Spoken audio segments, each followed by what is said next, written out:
Great. I think we're going to go ahead and make a start.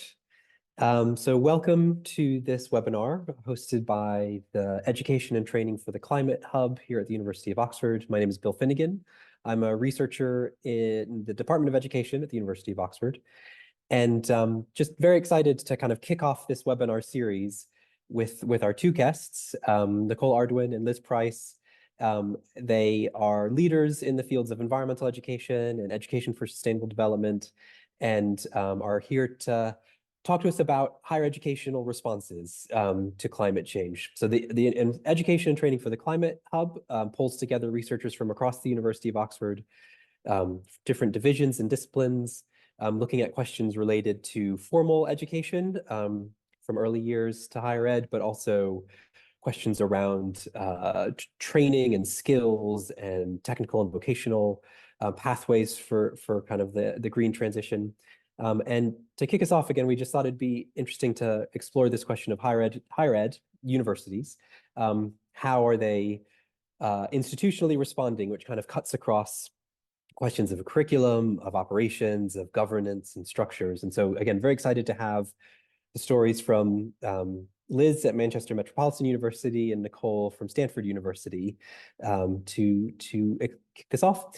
And just to say, I think we might have said something about the chat. If you arrived at the very beginning, we're going to use the Q&A function in the webinar. So as you have questions during the presentations, please add questions there, and Amelia and I will be monitoring those and making sure those come into the Oh, and chat's now working. Great. Okay, never mind. So also, if you're able to, as we're getting started, because we'll have a slight handover for Liz to get her slides up in just a second, please jump on the chat and tell us where you're coming from, what institution you might be connected to, and if you're interested in collaborating with other people in this space, feel free to put your contact details there. So the format today, Liz will talk for about 15 minutes, and then Nicole will talk for about 15 minutes, and we'll have a good chunk of time, about 25 minutes for discussion. From scanning the people who registered in advance, we're very excited about kind of the wide range of backgrounds and institutions. So really pleased to be hosting this. And with that, I'll stop my introduction. Amelia, should we stop sharing our screen and then we can pass it over to Liz so she can kick off the presentations? Hello, thank you so much, and thank you for inviting me. I'm absolutely delighted to be here. I'm just going to try and share my screen now. So, don't know sure what's happened there. Sorry, I'm borrowing somebody's computer, so please bear with me. It's just disappeared. Sorry. Is it showing? We can see. Oh, your okay, screen. You can see it. Brilliant. Yeah, can you I'll just change it to slideshow. That's brilliant. Gotcha. Okay, so can everybody see that okay? Yes, yeah, brilliant. Thank you so much. Okay, so yeah, it's absolutely lovely to be here. I'm Liz Price. I'm Deputy Pro-Vice Chancellor for Sustainability at Manchester Metropolitan University. And I've been invited today to outline how we are changing the curriculum at Manchester Metropolitan University to embed sustainability. And as we all know, higher education is a critical enabler in pursuit of sustainability. But as David Orr pointed out some 20 years ago, it is education of a certain kind that will help us address the sustainability challenges that we face. And at Manchester Met, our ethos is that all roles and disciplines can contribute to a sustainable future. We really believe that every discipline and every role can contribute to the sustainability drive. So we've also found out that strategic commitment to embed education for sustainable development, or ESD, can provide impetus to support a whole institution approach. And also, crucially, that stakeholder engagement and governance are key enablers for success. So today I'm just going to run through how we've done that and the progress we're making so far. So we had the opportunity to develop a new sustainability strategy at Manchester Met. And in order to do that, we employed different engagement activities as part of our consultation process. So firstly, we delivered carbon literacy training to our senior leaders, which led to positive engagement with sustainability. And an important feature of this is that it was our students who delivered the training to our senior leaders, and that had really a profound effect on people's attitudes and engagement. We also developed a video, again featuring our students, and this was created to encourage engagement with strategy development, and we used that to engage within and outside the university. We also had a range of consultation activities, and these included an online survey for staff and students and external stakeholders. And we also had a range of interactive online workshops, again, which involved our students and staff, and were focused around 3 themes of people, place, and impact to help us decide what we should be doing to be a leading university for sustainability. We also wanted to engage students even more fully, so we had a student-led social media campaign where we allowed students to take over the university Instagram, and they developed a campaign where students could vote for the key issues of concern to them by voting for flowers to create a flower garden. We also developed a best practice review, and we also engaged our leadership teams really so that they understood what the strategy would mean for them. And finally, we sought endorsement from those at the most senior levels of leadership and governance, really to try and have a co-creation approach to our strategy. So the findings from all the aspects of the stakeholder consultation were considered alongside sector guidance and examples of best practice to develop a leadership in sustainability strategy, which had 4 strategic areas that you can see here. So leadership in sustainability, academic innovation and impact, sustainable campus and practices, and engagement and partnerships. And I'm sure many of you will realise that there is nothing unusual about our strategy, but the fact that it was co-created has proved to be incredibly valuable when we're implementing it, and I think that's been very important. To get buy-in across the university, I've also worked with strategic leads to ensure that the leadership in sustainability strategy goals are mirrored as a key consideration in other strategies and decision-making processes across the university. So, for example, in relation to research, our new research strategy is also aligned with our sustainability strategy and commits to focusing on our research in areas that reflect the critical strength of the university, which include sustainability, and to ensuring sustainability underpins all we do, including as we pursue our research ambitions. And to get buy-in, it's been important to highlight where sustainability adds value. So, for example, in terms of impact, funding, and international profile. Similarly, in relation to education, our new education strategy is aligned with our sustainability strategy, and both commit to embed carbon literacy and ESD in all our courses to equip all our students to be change agents for sustainability, whatever career or life path they take. And as was the case for research, it's been important to highlight where sustainability adds value for education. So, for example, in terms of graduate outcomes and student experience. And this slide shows our target metrics. So we've committed to embed education for sustainable development and climate change education in 100% of our programs. And we are committed to 90% student satisfaction that they are gaining sustainability skills and knowledge. And I found these targets a really useful impetus for change. So I'm now going to outline briefly our approach to embedding carbon literacy and ESD, because it's all very well having targets, but how do you actually make it happen in a large, diverse institution? Well, as many of you know, carbon literacy training is a day's worth of learning to develop an awareness of the carbon costs and impacts of everyday activities, and the ability and motivation to reduce emissions on an individual, community, and organisational basis. And working in partnership with the Carbon Literacy Project, Manchester Met has delivered carbon literacy since 2012. Our carbon literacy team developed an innovative peer-to-peer carbon literacy for staff and students cascade training model, offering carbon literacy and train the trainer provision to staff and students. And this has been shared by the Carbon Literacy Project with all universities and colleges as a freely available toolkit. And if anybody's interested in learning more about that toolkit, if I can encourage you to go on the Carbon Literacy Project website, you will find links to the toolkit there, and you can contact them to download it and use it for free. To address our strategic commitment to embed carbon literacy in all courses, academic carbon literacy champions in all departments have been trained through a programme called Teach Carbon Literacy to be the local lead for delivery in their departments and for recruiting students to become carbon literacy trainers. And I'll tell you how we're getting on with that in a minute. In terms of education for sustainable development, Manchester Met has been Responsible Futures accredited since 2015, reflecting our ongoing engagement with sustainability across all aspects of teaching and learning. But going further, our strategic goal is to embed ESD in all courses. So we're currently developing and mainstreaming capacity building to support this through training that's relevant to all academic staff, regardless of discipline.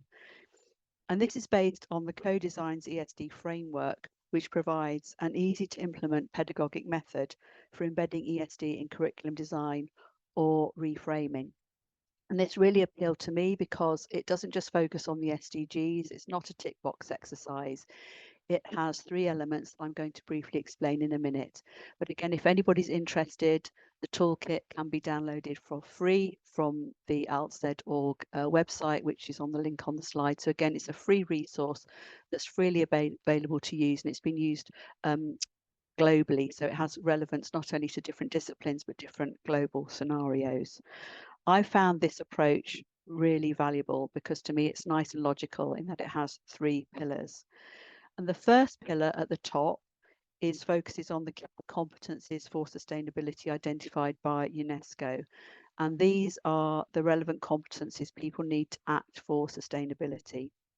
The second pillar on the left focuses on specific learning objectives for the Sustainable Development Goals, or SDGs, holistically through a head, heart, hands approach, as relevant to your discipline and the future professional practice of your students.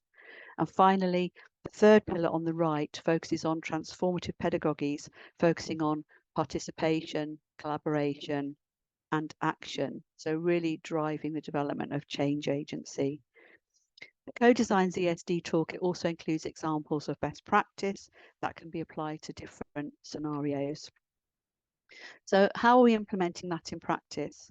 Well, we're working across the university to co-develop and trial training to effectively embed ESD based on the Co-Design's ESD toolkit and framework in a way that's relevant to all disciplines and to the Manchester Met context, and that can be rolled out at scale.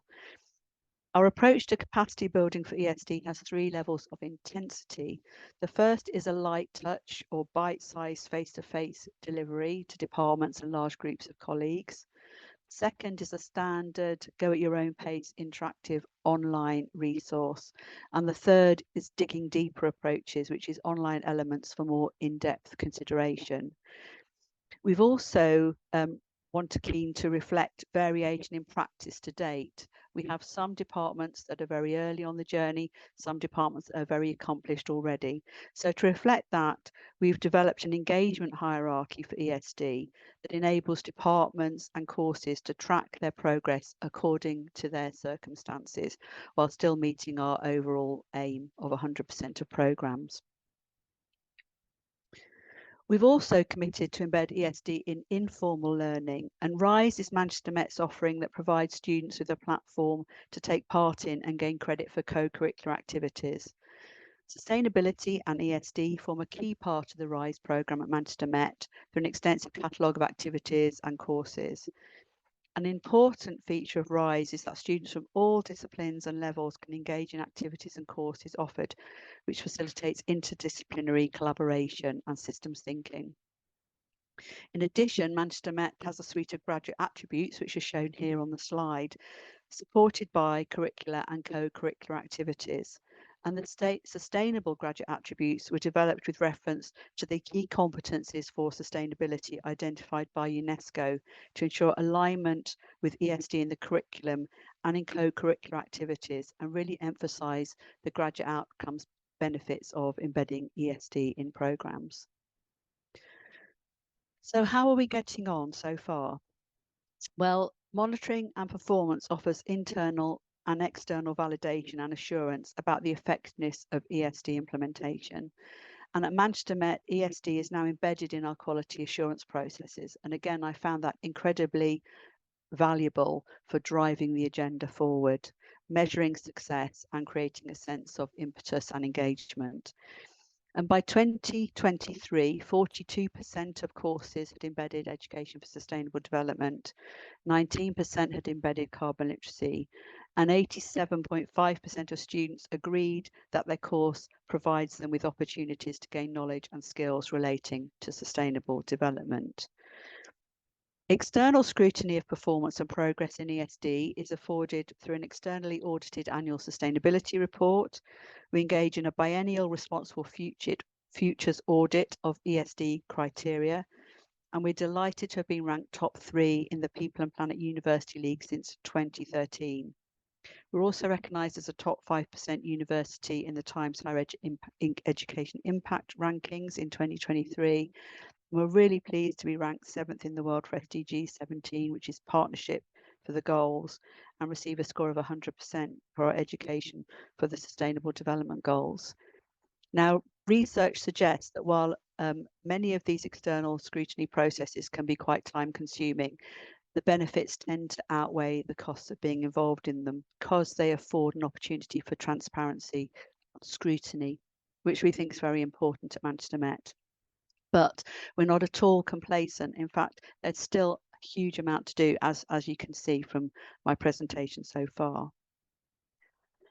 And of course, our 4 goals of our leadership in sustainability strategy support a whole institution approach with links to sustainability focus across disciplines, teaching and research, operations and community engagement. And an example of this is our work on green or net zero skills, where all goals really combine holistically to support the development of our future green workforce. So, to sum up, I hope I've given you an insight into our institutional approach to driving curriculum change for sustainability. And of course, institutional context is a key factor influencing what is possible in terms of enabling sustainability in a particular university. But I hope I've demonstrated effective measures relevant across the sector.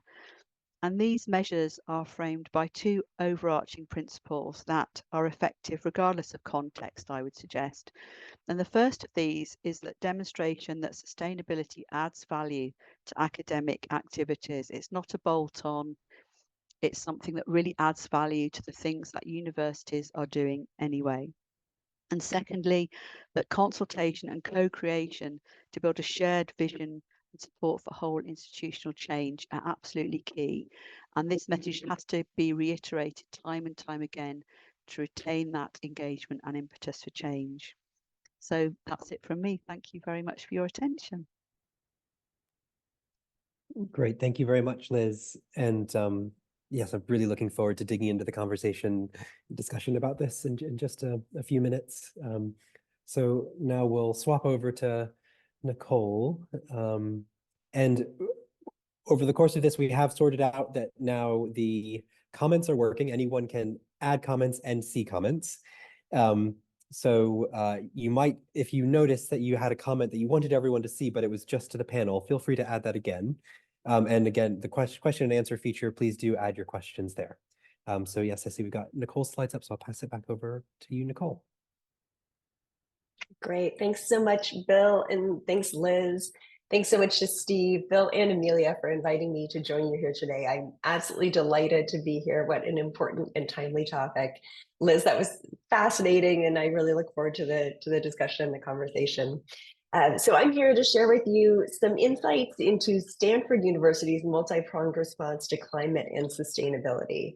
Oh, it looks like my computer, there we go. It was not one to switch slides. So I thought that I would start by situating Stanford both in terms of geography as well as the university overall, and then I'll talk about our new Dorr School of Sustainability, and the motivation behind forming it and its structure, And then I'll end by talking specifically about our educational vision and programs within the context of the Door School, as well as campus a bit more broadly. That is a lot to squeeze into 15 minutes. So I may rush a little bit toward the end, but I very much look forward to the conversation and the discussion, and hope that you will ask questions in places where I'm skimming. So I'm happy to dig into any details or address more questions afterward. So to start with situating Stanford, Stanford is located in Palo Alto, California, just south of San Francisco. We have about 7,800 undergraduate students, 9,700 graduate students, and 2,400 postdocs. We have a campus area of more than 8,100 acres, which makes it one of the largest universities in the US in terms of land under management. The university was founded in 1885 with a socially oriented mission. And the mission includes language that helps us in our sustainability and climate-related interests. The university has a mission that asks us to contribute to the world by educating students for lives of leadership and contribution with integrity, to advance fundamental knowledge and cultivate creativity, to lead in pioneering research, and to accelerate solutions and amplify their impact. Stanford's academic focus on the earth and natural resources dates right back to the university's founding. The very first professor hired and the first recipient of a PhD at Stanford were both geologists. And in the early 20th century, Stanford continued to build on that foundation by pursuing use-inspired research in areas such as energy and natural resources. Over the decades, research and innovations have continued at Stanford, focusing on areas such as energy resources, biodiversity conservation, groundwater, and global environmental change, among other related areas. In the 1960s, the first environmental engineering program in the US was started at Stanford. And in the 1970s, the university added on to its land area by creating the 1,200-acre Jasper Ridge Biological Preserve, which is adjacent to campus, and it's pictured in this photo.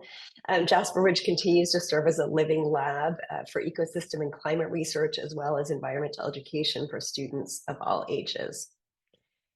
So this is what we like to refer to as a MIGO slide. My eyes glaze over, but it will show you the complexity of the dozens of labs, research centers, and student organizations at Stanford that have worked for decades to solve the most urgent challenges facing humanity, including elements like food security, clean water, climate change, and clean energy. And across campus, Stanford's 7 schools historically have incorporated concerns related to sustainability into their research and academic programs. All 7 schools have offered a range of environment and sustainability related courses and research opportunities, with nearly 1,000 sustainability related graduate and undergraduate courses offered across campus. Beginning in the 1990s, a group of visionary faculty members recognized that addressing key sustainability challenges such as climate change would require the collaboration of experts across many disciplines and across campus. And at the heart of this evolution was and remains the belief that sustainability challenges could not be sequestered in individual disciplines or in individual areas across campus, on campus, but instead must draw on every discipline and every field across campus. So during that period of time, those faculty members working along with the president and provost and board of trustees saw the importance of thinking about sustainability and climate as an interdisciplinary issue. And so during that time, the 1990s, the early 2000s, there was really a flourishing in interdisciplinary programs and collaborations across campus. And that's what you see in this visualization, that the sustainability space at Stanford grew exponentially in size and became much more complex. So that brings us to closer to the present day. To help streamline this complex ecosystem of sustainability across campus, 5 years of strategic planning, building on those decades of past work, and of course, since the interest in environment since the beginning of the university, contributed to building the first new school at Stanford in more than 70 years, the new Stanford Door School of Sustainability, which opened its doors in fall of 2022. And that's depicted by these elements here. These are the pieces that were brought together to create the new Door School of Sustainability. And the new Door School was created with the vision of advancing knowledge critical to sustaining life on Earth, preparing students as future leaders through engaged research and education, and catalyzing informed action to generate local, national, and global scale sustainability solutions. So why create a new school? We already have all of these incredible resources across campus. What propelled us to go down this path when we had such a robust sustainability and climate ecosystem? Well, within the structure of Stanford, the structure of a school allowed us to bring together what we like to think about as superpowers. It allowed us to bring together the superpowers of the institutes that were already existing, the schools that we could leverage, and to streamline our impact. So at Stanford, within a school, that's where we house faculty, where we can admit and educate students. We develop curricula, which I'll talk about in just a moment, and we can grant degrees. And at Stanford, the structure of institutes allow us to have the benefit of stretching across campus to foster these interdisciplinary intellectual communities, allow for partnerships both with internal stakeholders as well as external stakeholders, and really emphasize this notion of knowledge co-creation, especially for working on solutions at scale, which of course is important in the climate and sustainability space. So what this looks like is a school that includes 7 academic departments and 3 interdisciplinary programs, 3 institutes, the Precourt Institute for Energy, the Woods Institute for the Environment, and the new Institute for Sustainable Societies, and a new pillar, the Sustainability Accelerator. Since the idea of an accelerator may be a bit less familiar to those of us who work in the environmental space, I'll spend a moment describing what that is.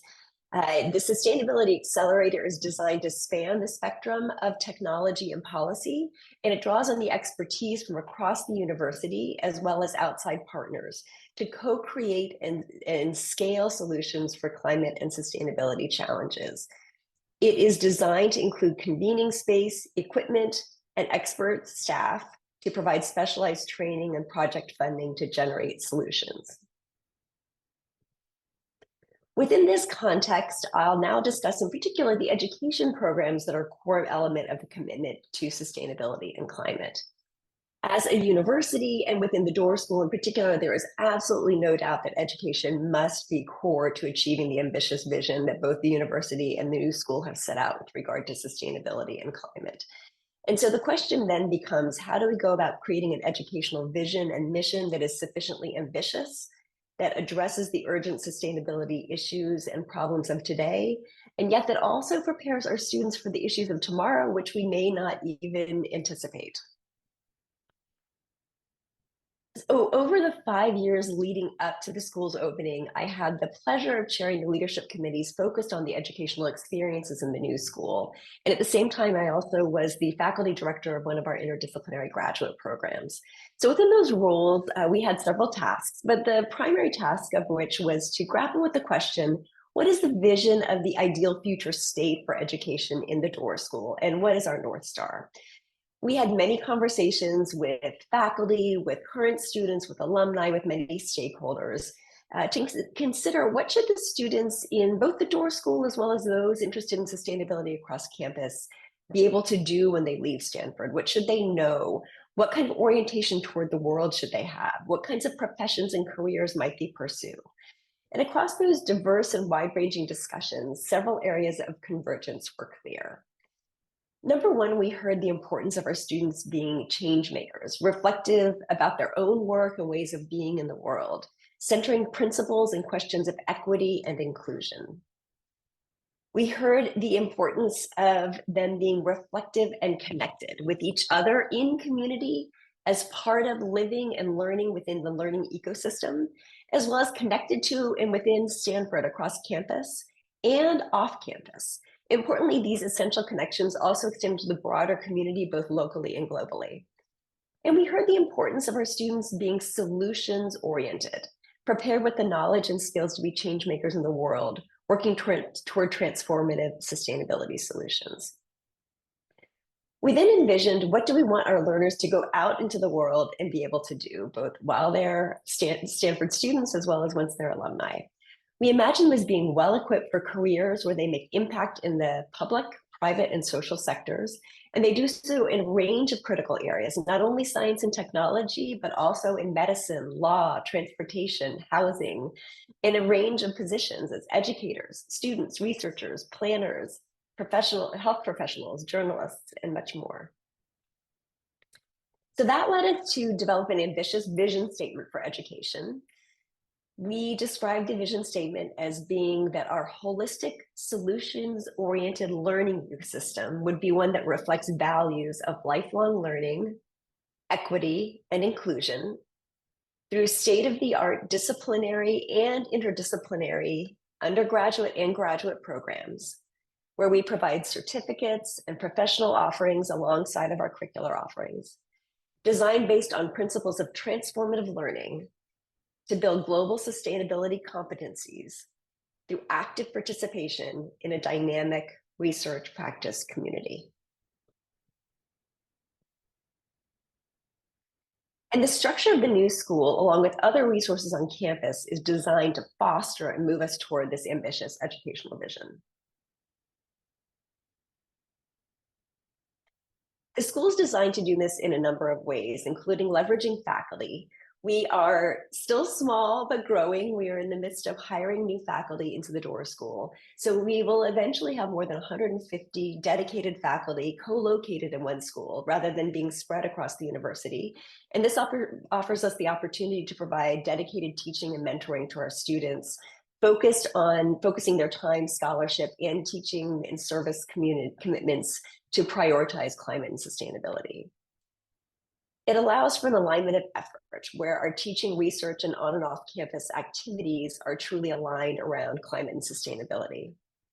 And it allows for a streamlining of resources. It allows for sustainability-focused research to bring together the software, equipment, facilities, and experts that were previously spread across campus to now all be aligned within the Door School context, again, both within our departments, our interdisciplinary programs, and within our institutes and the accelerator. So how are we getting there? How are we moving toward this bold vision of aligned sustainability education? What are some of the key principles and elements? At this point, I also have to state that we are only a year and a half into this. And as you can imagine, this is an ambitious vision that will take decades to realize. So I'm sharing with you some of the original blueprints of this. So again, thanks to decades of research, we know that many of the key ingredients and of powerful learning experiences are elements that we want to really bake into the core of the school. We've heard from Liz about many of the elements that she is also designing into her university, and many of the similar themes are rising for us. We're building on similar principles to build robust learning ecosystems in which all of our students can thrive. We're turning to practices such as educational experiences, curricular and co-curricular that are problem-based, solutions-oriented, inclusive, collaborative, that offer opportunities for reflective practice and more. And we're working to incorporate these into our courses, our programs, and our range of experiences in the new school. And importantly, we're working to design a learning ecosystem that is based on a competencies-based approach. So previously at Stanford, in our sustainability-related programs, those competencies may have been spread across campus in a range of courses or in a range of grants, but they weren't all brought together in one place using competencies-based language. So in the new school, we're building on efforts from the National Academies of Science and other researchers who've been working to define competencies for sustainability education at the higher education level. Based on that work, we've developed our own framework of sustainability education competencies that we hope will set our students up for success, and that focuses on 3 core principles. We're focusing on systems thinking, transdisciplinary thinking, and values thinking. And with these 3 core competencies, we're working with our faculty, our graduate students, our undergraduate students to build these into the core of our courses. We're also particularly excited about designing a progressive series of high-quality learning experiences built on effective practices derived from research, and we're building these into our keystone experiences. Through keystone experiences, these will be layered approaches to build sustainability competencies over time. They facilitate large and small group engagement, they support and promote intergenerational learning and mentoring, and allow continuity across the sustainability learning landscape. This provides just a few examples of what those keystone experiences might look like.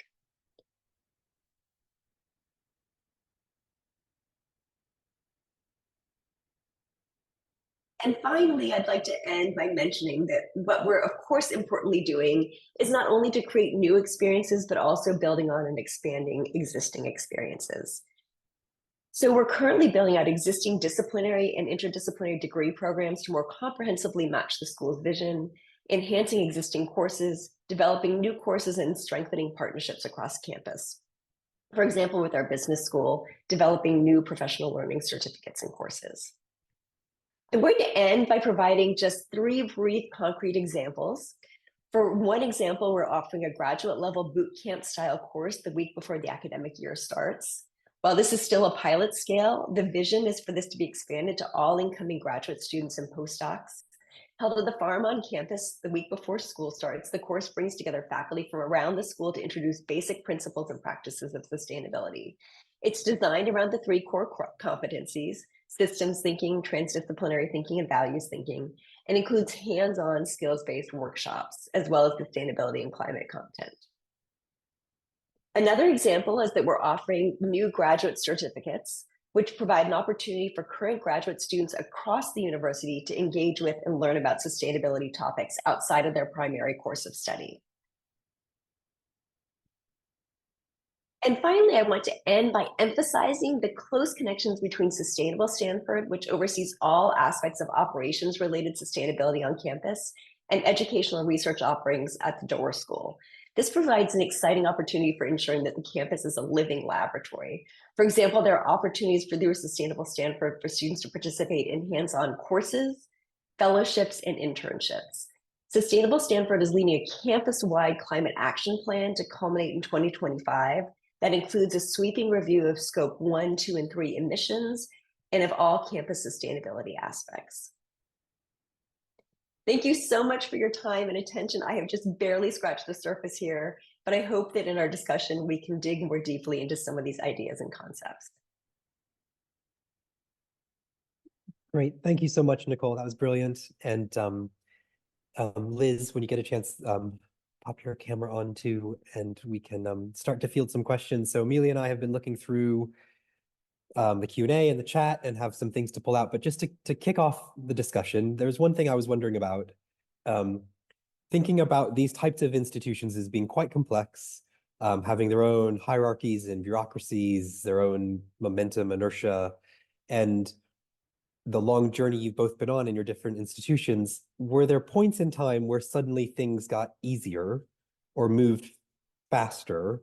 And is there anything practical that other institutions can take from that moment where, again, things sped up or got easier?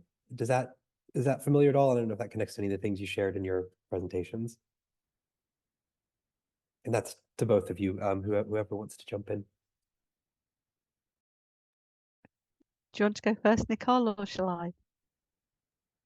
Oh gosh, maybe Liz, I'll let you start because we are still right in the midst. I don't know if I would say it's easier yet where we are. Although, yeah, Liz, I'd love to hear when it gets easier. Well, I'm not sure it ever gets easier, but it does change. I mean, as I mentioned to Bill and Steve earlier today, our journey started a few years ago when our students actually went to our then Vice Chancellor and said we should be doing better. And he therefore created a role in the Facilities and Estates team for sustainability. And that went part way to achieve some of the changes. But then I really felt that we should have a whole institution approach. You know, universities are there to undertake research and education. So we really needed a whole institution approach. So I just started working with others to do things, and it gained quite a lot of momentum and impetus. So not in a lovely formal way that you just explained, Nicole, but in a very sort of organic way. And then that created some momentum. So then we were given the opportunity to reshape a sustainability strategy. Previously, the strategy had been environmental sustainability strategy that was very much focused on campus only. And through the work we did, we were given the permission to explore a broader sustainability strategy. And I think the thing that made it easier was the consultation process, making a co-created approach where we engaged staff and students and our external stakeholders in driving the agenda forward. And although our sustainability strategy is nothing special, the fact that it was co-created and we generated so much demand for change and impetus, that really that became a pivotal turning point, I think, in the agenda. We also have huge support from our senior leadership, which has been incredibly invaluable. But I think the point I would make is that it's really important to get it embedded in structures and processes. Vigilance and resilience is really important. So, you know, the idea of creating a school sounds absolutely fantastic because you've got all those structures embedded. For our institution, we have about 40,000 students, 4,500 staff. We're multidisciplinary. We needed to take a different approach and get it embedded across the university. And I think it's about reiterating those messages and reiterating the value that it adds really helps maintain that momentum. Our strategy was only written in 2022, so we're quite early on that official road to a whole institution approach. But I think if you can get engagement from as many stakeholders as possible, you really will create impetus for action, with the premise that, as Nicole talked about, we're in the business of creating change agents, whether it's through our research or for education. And I think that's absolutely fundamental, and demonstrating the progress you can make and the benefits it brings. Yeah, that's a great response, Liz. I would pick up on a few aspects of that. You know, I feel like I breezed over a number of decades of history. You know, I would go back to some of our history, and I would say, you know, in the 90s and 2000s, a lot of that did lay the groundwork for what eventually kind of snowballed into creating this school. In that we had these really visionary faculty who pushed for a long time for this idea of the need for interdisciplinary approaches. I'm also looking at some of the comments and some of the questions around the importance of interdisciplinary approaches. But those faculty, interestingly, at a university like Stanford, which is very research driven, those faculty were also super committed to solutions oriented work, which is not always the case at a research driven institution. And because of their work over time, we did have these seeds of interdisciplinary institutes, these seeds of interdisciplinary programs, these seeds of interdisciplinary opportunities for faculty and for students. So that by the time when I showed that very complex ecosystem of these sparks across campus, people were really hungry to come together and work together. So I mentioned that kind of 5 to 7 year timeline. That was when we had began a campus-wide strategic planning process that was truly ground up. Climate and sustainability weren't necessarily at the forefront of that. And yet what we saw in that was that so many people mentioned in that in an organic way that climate and sustainability absolutely had to be at the core of whatever we did in our next, you know, 10, 15, 20, 25 years. And so really at that point, the president, the provost, the board of trustees, everyone in the leadership position was very dedicated to moving forward with something large in the climate and sustainability space. We did have these 5 years of working groups to figure out, like, does that look like some other structure, or does it look like a school? So that's why I mentioned how we came to this idea of the academic, the superpowers of what a school buys us, at least within a Stanford structure. And I think, you know, once we got that momentum going, everyone was really excited about it. Everyone is really excited to be co-located, to feel like we just have this huge ball of momentum and power, and to be able to all work together in kind of one direction. One last thing I'll mention, then I'll go back to Bill for more questions, is just to say that, you know, just because many of us now are co-located in a school and super excited about that, it doesn't mean that there aren't still things happening across campus. So there are still lots of other connections with all the other schools across campus, with the institutes that have these roots across campus. So that's something that's really important to still preserve, you know, again, make sure that it's not just sequestered within the bounds of the school.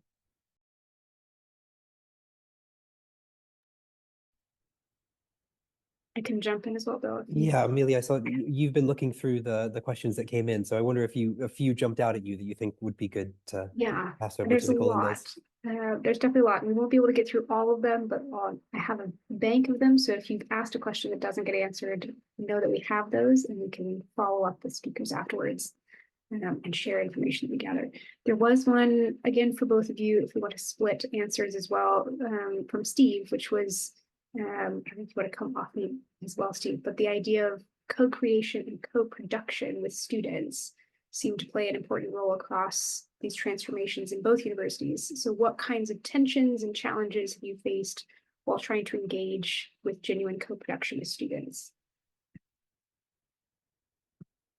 Do you want to go first this time, Nicole? Sure, I love that question. I love that question. I am so dedicated to the student voice. I think it's so critical. And also something I recognize that's challenging with the student voice, and I try to talk to my students about this all the time, is that these are, institutions are huge, and these are long, slow processes. So the students we have today are going to be alumni tomorrow. So, especially with undergrads, 4 years, while that may seem like a long time to them, it's actually kind of a blip in the life of a university. The graduate students are here perhaps a little bit longer, at least the PhD students are here a little bit longer. But for example, with the education committees that I led over the course of 5 years, we did multiple rounds of listening sessions and student engagement. And we often would hear from students that they either felt like their ideas had been incorporated or didn't quite feel like their ideas had been incorporated appropriately. And yet, we could go back years and find different places where students had been engaged. And this is, a place where I also do really encourage alumni engagement, because alumni's voices are so important. We've got Amelia here, who's an alumni. Because again, I've been at Stanford for almost 17 years, right? And so for us, again, the students move through so quickly, and yet their experiences are really at the core of what we're trying to design. And again, for the alumni, we want to know, what are people going out in the world? What are they missing? What do they wish they'd had? What were the most salient experiences? But absolutely, our students have been at the heart and soul of so much of what we've designed. I would say in particular in areas such as equity and inclusion, where the students are so much more forward thinking and so much more progressive, I think, than the institution has been and can be. So there are, and also I would say the other one is this idea of transdisciplinary thinking, really connecting research and practice and solutions. Those are areas where student voices have really been leaders. Yeah, I mean, I would agree with everything Nicole says, and I think we've tried to engage a number of strategies. So we, as I mentioned at the beginning, our students are trained to be carbon literacy trainers, and there's a really interesting question about carbon literacy being too narrow, which I'm happy to address now or off the call. I'm very happy to follow up on any questions off the call. We've committed to embed carbon literacy and education for sustainable development, recognizing that carbon literacy is quite narrow. But the fact that our students are trained to be trainers and they can train our leaders has been incredibly powerful. And they have very strong views about what the university should be doing. We also have what are called student sustainability ambassadors who created our engagement video and helped us shape the messages that we should be driving forward. And we also had a very strong student voice in our consultation. And as I mentioned, we had a student takeover in terms of the consultation process. And part of that is we ran a number of student projects asking students to help other students get involved in that process, because you always have the voices of the very keen students, and it's how you engage as many students as you possibly can across your institution to drive that agenda forward. So I think it's about finding different vehicles that suit different students, and also getting students themselves to explain to other students the impact they can have, how they can be change agents, and the influence they have on a university. We also spoke to our alumni, as Nicole advocated, and we talked to them about the difference that the university had made to them in sustainability and in whatever career they took, and fed all of that back to our students, and also working with employers and talking to them about what they want and then feeding that back to our students. So we had a sort of a feedback loop of activity, really trying to capture how we can get that engagement. But of course there are tensions, because many of our students work, many of them, even if they're full-time students, work full-time. Many of them are first-generation students. They are absolutely fantastic students, but they have lots of other pressures on their time. So it's about finding imaginative ways to engage as many students as possible. And that's really why, in consultation with them, we thought the best way was to embed it in all programs in a way that's meaningful to them. So that's the approach that we've taken that suits our student cohort. That's great. There's so many questions coming in, and we don't have tons of time left. And so I'm wondering if, Amelia, I don't know if there's any particular ones that jumped out at you, but also if there's just broad themes that we might want to put forward and see, because again, there's so many great questions out there. Yeah, I think I have a couple that were for both as well, which might be the best way to go, so we can get sampling from both of you and then save individualized questions for later. I think one that came out that might be a bit of a quicker one, maybe. Can you comment both on industry demands for sustainability skills and how these demands might form classroom focus and training or approach the school at Stanford from an external point? Do you want to go first again? Sure, I'm happy to start briefly. One aspect I will say, I'll start by giving a plug to some work that I've been doing with a new group that's starting here in the US called the National Sustainability Society. And then also EDC is a group based out of New York that's just had a convening around green jobs. And actually, I wish I had shared the slide. I'm happy to share it and you all can share it out. We've been looking at the demand for green jobs and recognizing that there's this huge gap between what employers want and what universities are able to provide. And that is just, across the spectrum in terms of our K-12 learning and in terms of our university learning. And so that's certainly something that is driving, I would say, the university sector overall. And also that is driving an interest at Stanford in terms of what is it that our students are receiving in terms of training from us. And then also getting back to the alumni conversation. This is a really important place for our alumni to come back and have conversations with our current students. So I mentioned just very briefly this idea of our sustainability certificates, the 3 certificates that we're currently offering. Part of that idea came from this notion that we have many students across campus, and I saw a question about this as well, but across campus who are getting degrees in everything from law to business to medicine to history to history and music and education and mathematics, who may not have a degree in sustainability, but who want 3 or 4 courses that will then inform their work in the world once they leave. And this is also something we're seeing in that the sustainability sector reports, right? That all of these professions are really interested in having people with sustainability orientation. So that is something that we're hoping to build in. We're also building a quite large professional learning opportunity. So this is something you might think about as executive education, but it's not just for executives. So what does that actually look like, and how do we make that in a way that's accessible and not just at the echelon of executives? So all elements that are really informing the overall robust design of education within the school as well as within the university more broadly. And then similarly, I just add that we engage with employers a lot. We spoke to employers and asked them what they needed, and they were very supportive of us, as Nicole advocated, embedding education for sustainable development in all our disciplines.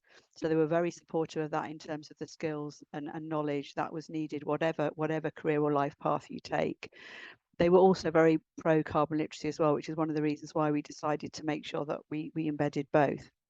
But we also have worked with an organisation called Net Zero Northwest, which is a consortium of industries in the Northwest, and we held workshops with industry, business, local and regional government to find out what skills were needed to try and drive the agenda forward and try and be part of an ecosystem, not only with universities, but with employers and with further education colleges, to make sure that we can really drive the agenda forward.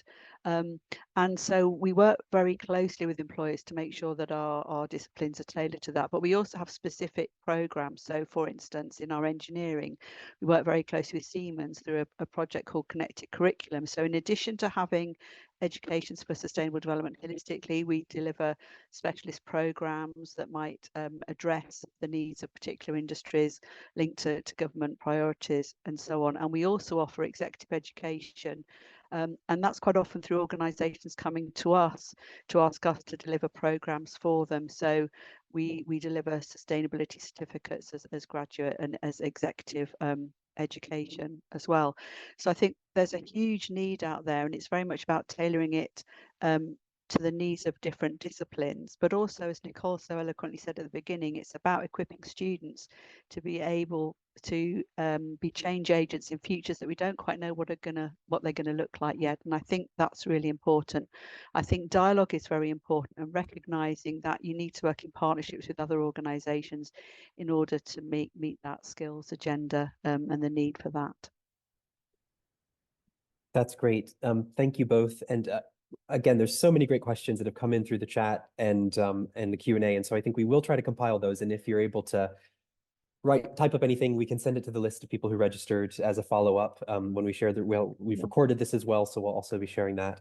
I do just have one final question for you both, which, we just talked about how you respond to potential employers in this kind of engaging in this space, engaging in sustainability in higher ed. And a question came up, but also I think it's woven in, is how prospective students are you responding to them? And do you find that now students who are applying to MMU or Stanford are aware of what you're doing, or they're interested in it? Is that attracting students, or is it a process where actually once you educate them about these things once they're there, and it's not necessarily already on their radar screen? But it would just be interesting for a brief reflection on both of you of, is this coming up from the population of prospective students as well? Very briefly, I would say a bit of both. So certainly our students are interested in our external profile in terms of sustainability from rankings and accreditations and things like that. We do a survey of our students when they arrive, and we know that about 80% of them think it's important. We also discuss it when we're recruiting our students. So I think that's very important. And I think we've also had demand for students for green skills fairs. So actually our Every Job's a Green Job skills fairs that we offer for students through our employability team are the best attended of any. So I think there's some understanding at the beginning, and it does attract students, but that understanding, that interest just grows while they're with us. Yeah, I'll be very brief. I'll say that similar to Liz, I would say it's both. We've definitely seen a rise in students interested, both undergrads and graduates, in terms of applications from outside. And then just as one example, applications from inside, the program of which I was the faculty director of the EMIT Interdisciplinary Program in Environment and Resources, EIPER, has a joint degree program at the business school and the law school and public policy program. And our applications have been rising exponentially. And that's, I think, just not only suggesting the prominence of the Door School and the new sustainability school, but also just the interest in young people in terms of having this sustainability and climate focus within, to couple with their law degree, their business degree, their public policy degree, and recognizing the importance of having that focus in their work. That's brilliant. And thanks again to both of you. Really appreciate you sharing, again, the stories of your different institutions, the very different contexts, the very different types of institutions, but amazing things happening in both that I think are a real model for the rest of us. So thanks again for sharing those stories. And just to briefly say that this is the first of a series of webinars that the ETC Hub is hosting. And so if you have signed up for this, we will add you to that list so you can be notified of our next upcoming webinar. But thanks again for joining us. I think we will end it there as advertised for an hour. And thank you so much for everyone who joined. Thanks for having me. Thank you very much, everybody.